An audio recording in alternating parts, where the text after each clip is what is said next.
can remember that they're changing my voice. So here I'm in a park in the greater Detroit area. And I decided to disclose my location because people are supposed to rally to me. It was a little bit of a difficult decision. Right now there's some kind of bird chirping in the background. It seems to be flying away right now, so that's that. So yeah, I have some kind of family out in Michigan, and my parents decided to move out here, so it brought me to the Detroit area. Detroit is like 15 minutes away or something, or whatever it is. And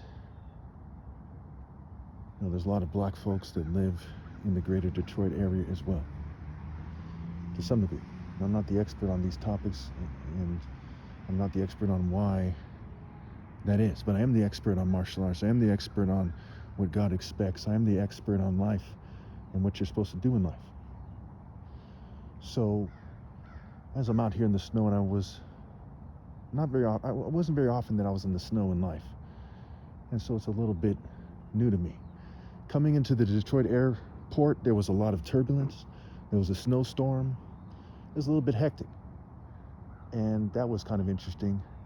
Due to my condition, I suffered to a certain degree coming from San Francisco airport to Detroit airport. That was not very fun. And in the airport, some guy had said, if you change your view, that you can come back here. Isn't that something? Someone working for the government in the most liberal place in the world, so to speak, right? Among them is, San Francisco. He said that I needed to change my point of view. That's how bad the cancel culture is. And of course, there's LGBT people doing it, right? There are whites, Jews, and LGBT people, and token minorities. And so that was rather unfortunate. And you can imagine it's hard to respect America or the LGBT community, what have you, and everyone else involved when you see them sink into such a despicable level. They have a certain contempt for free speech. They have a contempt for the pursuit of happiness. They don't respect people's constitutional rights. They don't respect God. They don't respect anything. And so, I told myself this morning when I realized that they were messing up my eyes and making it so I look different in my eyes. A lot of kind of Jewish nerds who are gay have a certain kind of elf gay look in their eyes. I'm just kicking the facts here, not trying to be hateful or this, that, or the other thing.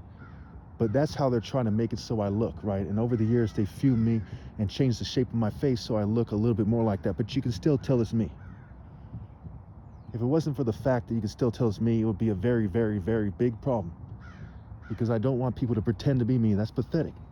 However, if they do, that's going to cause them extreme hardship spiritually. They're going to cook, and their offspring are going to cook. Can you imagine being such an idiot and such a loser that you think that you should pretend to be the Son of God and to mock the Son of God? I don't think people understand this. I mean, if you've been watching my videos for a while, I've spoken on it many, many, many times. But the main thing I stress about these days is how stupid these people are for doing this. It is a dumb reason for the world to have failed, for the human race to have failed. It was very stupid of them.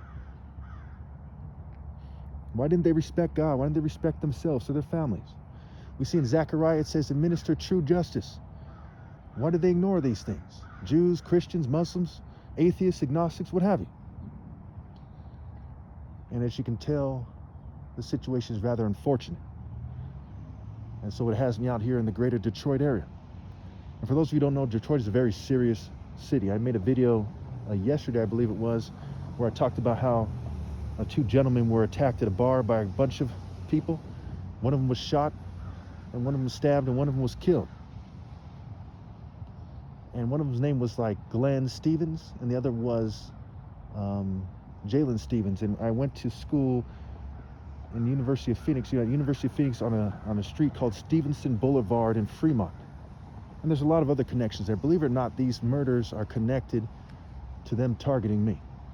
Okay? And they're making it harder for me to speak, right? I'm being filmed still here in Michigan. Like I told people, I said, look, this targeting thing is worldwide. Okay? So I'm also being targeted here in Michigan in the Detroit area. But, having grown up with Crips and Bloods and so on and so forth, like I'm not scared of anything, right? But it's still interesting to note that that's the situation here, that's the situation they have me in, then instead of compensating me and working around me, they have me targeted in the greater Detroit area. And not far away is Chicago, okay? And Wisconsin is, you know, if I remember correctly, it borders Illinois, and that's where Milwaukee is, Milwaukee. So you have these various dangerous cities that are basically within driving distance of each other. And this is, you know, the Midwest, and I'm across from Canada, Windsor, Canada. But I'll probably never go to Canada.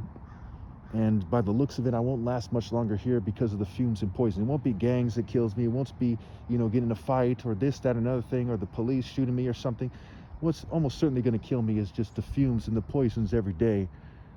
And I've been, you know, prepared to die for a long time now. So I thought I would update you all and disclose my location. I'm having lots of trouble with the microphone, so I have to use this messed up phone microphone. I'm going to see about trying to get a microphone from the store or something. It's going to be a pain. There's a lot of stores I can't go to. I don't know all the stores around here. I explored a little bit with my brother, okay? And for the most part, I'll be on my own, you know, 10 toes down, doing God's work, manning up, what have you. And so this is a park. I've never been here before. I've driven by it, but I've never been here as I've been exploring things, right? And the different cities around Detroit. There's like Dearborn. There's different cities around Detroit, right? Berkeley, if I'm not mistaken. And there's these, you know, there's cities that look similar to this in some ways. And Detroit has a lot of abandoned buildings. It's a very sad situation. I've been told that there used to be 2 million people in Detroit.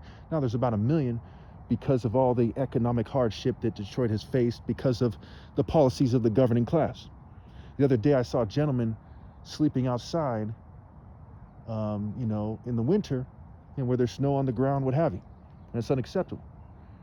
It's unacceptable that President Trump won't pass my war on poverty plan.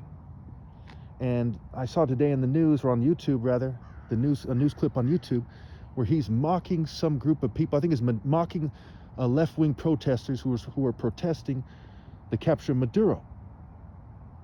And that's what this next video is about. Matter of fact, I'm going to save that for this next video here and make sure I have more room on my phone here. So let's just end it here. Stay tuned for the next video.